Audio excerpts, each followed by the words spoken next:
Hello everyone, welcome to another Book Impressions episode here on the channel.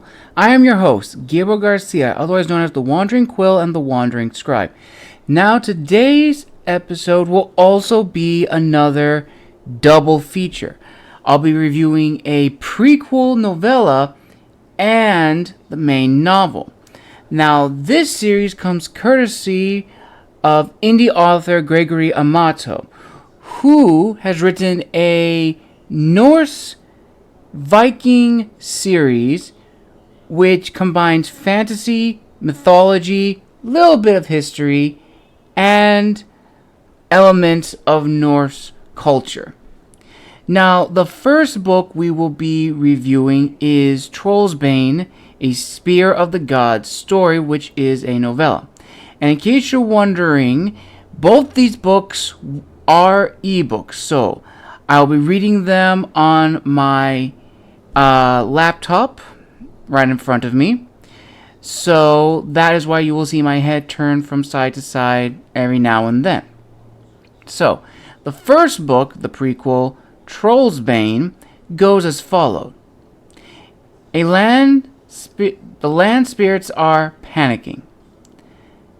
Ansgard knows how to listen to those spirits as he travels the wild lands of the north, and they're telling him to watch his back. A vagabond Viking with a unique approach to personal hygiene is looking out for him. Will one ally be enough? There are outlaws in the forest around them, and if the stories are true, there are trolls with a taste for human flesh not far beyond. Which is probably just what those spirits are warning him about. Now, as I mentioned, Trollsbane is a prequel story to Gregory Amato's Norse fantasy series Spear of the Gods, where the myth, magic, and monsters of the Viking Age are very, very real. Now, Gregory Amato will be the last author I'll be reviewing in the month of March, so be on the lookout for that episode releasing on the 25th. So without further ado, let us read the first few chapters of Trollsbane. Chapter 1, Misdirection. I felt it when the Landvetter around me fled. I was sitting on a rock to cool my bare feet in the gentle current of a stream, and I felt a tug pulling inexplicably upstream for a few seconds. There was urgency, even fear in the sudden rush. Happy spirits of the land one moment, unhappy the next. The cool water on my feet seemed less comforting when they were gone. I didn't have the same seer sense my foster mother did. That would maybe have told me more details about why the Landvetter were unhappy. I didn't need to know this was an ill sign. Sunlight sparkled on the stream, which was more than a creek but not quite a river, and just perfect for what I needed at the time. I turned on the rock and I sat on and gave a quick look behind me. Normally I would have remained facing the bank to keep my pack and its treasures in sight, and you never know what's creeping up on you from behind. What I needed was comfort for my feet though, so I had faced away, looking out at the rest of the stream and the woody bank beyond. I turned around toward a long rocky bank leading to a dense tree line. My travel pack was still on the bank, so my traveling companion, Baldy Mosnek. He was a great comfort as far as watching my back. He was also a great source of my sore feet. Baldy was a constant traveler, known to me from many a night in a friendly mead hall. I wasn't sure he had ever spent 2 nights in the same place. I knew he was a trustworthy man, if a bit on the simple side. Others knew him as the wandering warrior, happy to travel on his own and often taking odd jobs, assuming he felt those jobs were honorable. He never trimmed his beard as other men did, though, just let it go where it would, like growing moss. Some joked he might find birds nesting in that chin forest if only he ever stayed in one place long enough. Staying still was not his nature, however. As far as I could walk and run a day, Baldy Mosnek was capable of twice that, and still having enough left in him to fight after. Hence my sore feet. Ansgar, you better get your boots on, Baldy said to me as he eyed movement just beyond the trees. I got that scent, I responded, already taking careful steps to reach the bank. I was a great runner and climber, swimmer, anything that helped me avoid violence. I was an expert at. Sword feet or not, I was certain I could outrun any person with ill intent. A witch or a varg with ill intent or some other troll, that I had less confidence in outrunning. But running or fighting, I did not want to get caught with my bare feet. Maybe we should hide before it sees us, I whispered. Once I had my boots back on, I walked up to Bolly, who had one hand on the axe in his belt and the other on his hip. A ready stance with no intention of hiding. I took the hint and 2 steps to his side, got out my sling and loaded a bullet. 2 more ready in my offhand. I could loose the first one in about a second. At that distance, I could loose at least 1 more, even if that thing in the forest was fast. Say what you will about a sling not being the manliest weapon, it had 2 great advantages. 1, it was lethal in skilled hands, whether the victim thought it a manly weapon or not. And 2, it afforded me distance. Distance to attack, and distance to not have to close in and fight with my sacks. Granted, my sax was made by the best smiths in Midgard. I kept it razor sharp. But that did not increase my paltry skills at infighting. I relied on not needing a weapon at all, and then relied on my sling when that failed. Not at it, said Bolly, eyes fixed on something just beyond the tree line. Giant bush of a beard, barely moving as he spoke. He perceived while I only saw. A he. Underbrush shivered and broke under steady but careless steps. Not the gait of an experienced woodsman, not the stalking behavior of a troll or outlaw, or a more mundane predator. In a few more steps, a man wearing a dull green cloak and hood and a matching dull expression. He stepped out as if he might trip where he plainly would not, and offered a broad smile. "Oh, hello," he said, as if noticing us for the first time. "I am Cole. Who are you? Fine visitors to our forest." He spoke just a bit slower than normal, as if we might misunderstand him otherwise. "Is he alone?" I whispered to Bolly. "Can't see any archers near the tree line," he whispered back. "Oh, there's no need for suspicion. Look, I come unarmed." He turned around and to show no knife tucked in his belt and no sacks underneath or sheathed, and then started forward. "Stay where you are, Cole," said Bolly. He drew his axe and let it rest on his shoulder. "I can see you from here." "Then you see I am no threat. I see you are unarmed, which makes me wonder about your wits or your intentions. Tell me, why does a man go unarmed through a forest when there are bandits about?" "More than bandits once night falls, if I hear correctly. The forest is good to those who know it," said Cole, "and I have lived here for a long time with my friends. Long. As if... long time? Possibly since you were an outlaw?" Cole's smile vanished. "I never got your names. Bolly is my name. Some call me Mossneck. My friend is Ansgar the Skald. He could put a sling bullet through the head of an unfriendly party at twice his range. And then recite a verse about it," I added, "if you like." "And am I an unfriendly party?" asked an offended Cole. "The serpent seldom shows its fangs in advance," whispered Bolly. Then louder, "Tell me, how do you be able to track us so quietly and then unable to do anything but make noise upon your approach?" "How stubborn you are, Bolly. Perhaps we should call you Bolly Stiffneck instead." He turned halfway and edged his way back into the dense underbrush of the forest.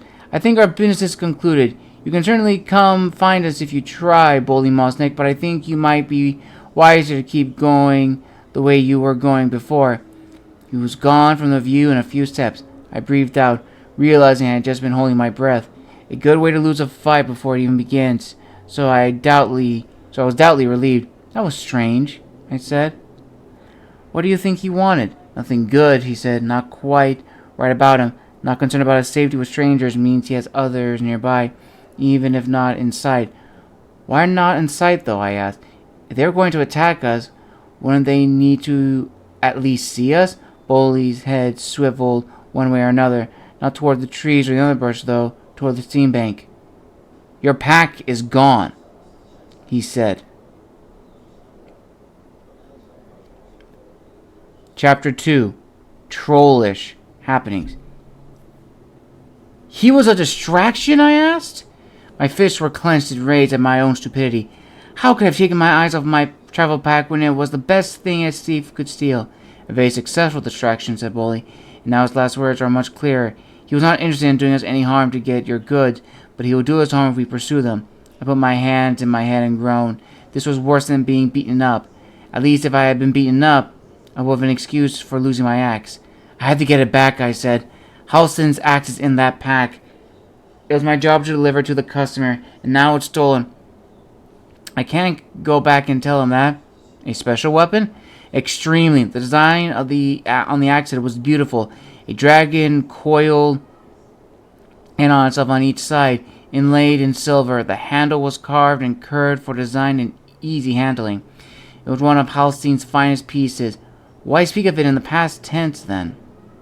I shook my head. You said you were in no hurry when I suggested we travel together. Will you help me get it back? I hate asking the favor. Why dislike accepting a favor from a friend? Do you not intend to pay it back? Did I mention Bully Mosnick was a hero? Because he was a hero. I wonder if I will ever be able to pay it back appropriately. An agreement, then. I'll help you complete your delivery, but you will pay me half of what you have gotten for the job, and you will tell the story about how I helped Halstein the smith, and that will be payment enough. He drew his sax and held it in his palm, a blood oath, if a minor one. My payment for Halstein will be small. He's just trying me out on a delivery of weapons he makes. Bully shrugged. I'm more interested in the story. I blinked. Really? That has value to you? I am surprised to hear such questions from a skald, he said. You are a poet and storyteller, and a fair hand with a leer. A good skald if I ever met one. You underestimate the value of your stories you tell, I think. Stories make a person's reputation, and make the world for better or for worse. I say you are for the better, or I would not have agreed to travel with you. Not being able to see myself, I assumed I turned bright pink with a combination of surprise and a new sensation I was unused to. Was that what pride felt like? Halstein was a fine teacher, and I learned much from him, but it was always just on the next lesson when one was completed. As for my real father, he was more absent than not on some expedition or another. There were few kind words from him during his brief stays. Bully made a small cut on his right palm and held it out to me. An oath was a cold and calculating thing, but the generosity of this one was full of friendship. It was a warm gesture of making me uncomfortable. It was so unfamiliar. Hell's dragon, I said, shaking my head and trying to think of an excuse to look more upset. That pack has my lyre in it, too. Halstein will never forgive me if I lose that and the axe. I drew my sax and tried to cut my own hand, but it was no easy thing. When I tried, my reflexes pulled me away. Embracing pain rather than avoiding it was not a thing I knew how to do. Finally, I looked away and moved my hand ever so slightly along the blade, producing a bright red bloom. We shook, and the deal was sealed. Bully still had his pack at least, having placed it in a more strategic place than I had mine. So stupid. I was right that Bully would be watching my back, but then my position changed, and I assumed the man crashing through the bushes was the man I needed to attend to. At least we have some food and water skin left. And I still have my weapons, for whatever good those might be to me. I followed Bully into the tree line. The forest was dense with trees and shrubs off the roughly beaten path. A few bird calls and small animals rustling in the distance replaced the sound of the stream just a few strides beyond the path. If the Laveter were there, they remained in the periphery of where we were headed, and it didn't bother me. Those land spirits that move unseen in the forest, fields, and mountains were often good to me, if they were present. And we'll actually be stopping here for Trollsbane. So I really like how the world's set up in Trollsbane, especially from the introduction, where it's myth, fantasy, culture, it's all coming together. And I really, really enjoy this. I don't typically read like a lot of Viking fantasy. So this is, pardon me, a huge first for me. So I'm really excited to continue reading this story. So right now, from the novella of Trollsbane, 4 out of 5. I love how the character that the reader reads is Ansgar. I love how we see who he is from the first few pages, because right now this is chapter 2, page 16. And we kind of get a glimpse of who he is. We know he has a foster mother. We know his dad is out on expeditions, rarely sees his son, and he's kind of been trying to figure out where he is. And as a skald, he is a master of words, he tells stories, and as Boley says, he rewrites the world for better or for worse. Now, this is a very great story so far, and I can't wait to continue it. So right now, this is easily a 5 out of 5 for me. Now, with that being said, let us turn over to the now proper introduction of Spear of the Gods by Gregory Amato. Now, as I mentioned before, Trollsbane is the prequel, and Spear of the Gods is the main series. Now, from what I've gathered from Spear of the Gods, it is a very, very intriguing story. And with that in mind, let's actually read the synopsis. Telling the North's myths is a lot easier than living them. Ansgar the Skald, one of the North's brightest young poets, has joined the legendary Viking crew led by Halldor Skullsplitter. Being surrounded by the greatest warriors in the North makes good stories, but a dangerous life. The Danish king has a troll problem, and Halldor and his crew intend to solve it, even if it eats most of them. Staying alive is going to be harder than Ansgar thought. If he can learn the magic of the runes and solve the troll's mystery, he might just survive. Join Ansgar on this epic journey filled with danger, magic, and adventure as he discovers what it means to make a place for himself among legends. If that doesn't get your imagination on the fritz, I don't know what will. Now, without further ado, let us look into Burden to Bear, Spear of the Gods story. Chapter 1. Odin outsmarted.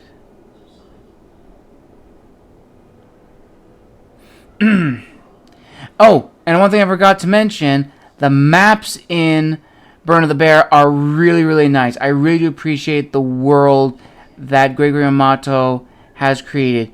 It is definitely unique. You definitely see a lot of the worlds, the Swedes, the Geats, the Danes, because this is still in modern times. I do want to say this is history, but it is more of a fantasy take. If you remember my last book, Invicta, it's kind of along the same lines. And there's also a runes directory in the front to help you understand, which I honestly and truly love. Now, let us resume. When I first met Magnus the Red, he was sober enough to heckle me, but too drunk to realize he was flirting with a witch. I didn't know his name at the time of the heckling, but even not knowing him, and even though he was heckling me, I knew I could not leave his fate. The witch in question was a young and beautiful woman, and smiled as she looked into his eyes. She played half shy by looking away, and then back again. A golden band glowed along the top of her brown hair like the low embers in the middle of the long house we sat in. Her impressions was of warmth and ease, with only a hint of something mysterious.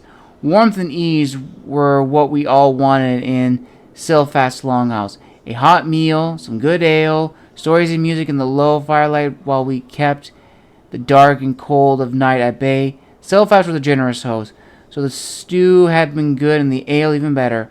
Stories and music were largely left to me, however, owing to my particular skills. I was a simple delivery man, looking to bring a sword to a customer and stay safe in the process. Well, not all that simple. Maybe the other guests were friends of Silfast, or maybe they had exchanged gifts and favors already.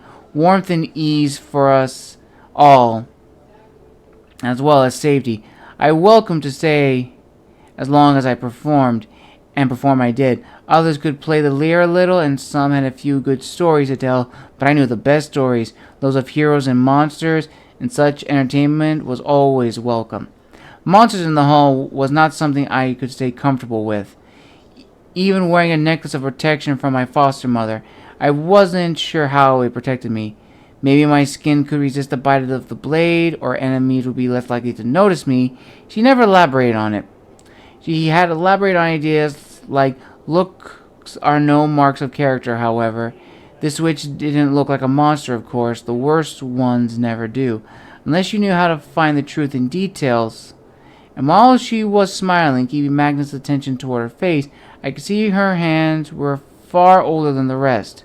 That was my first clue. The box she carried was my next clue. What was that thing, and why was she carrying it?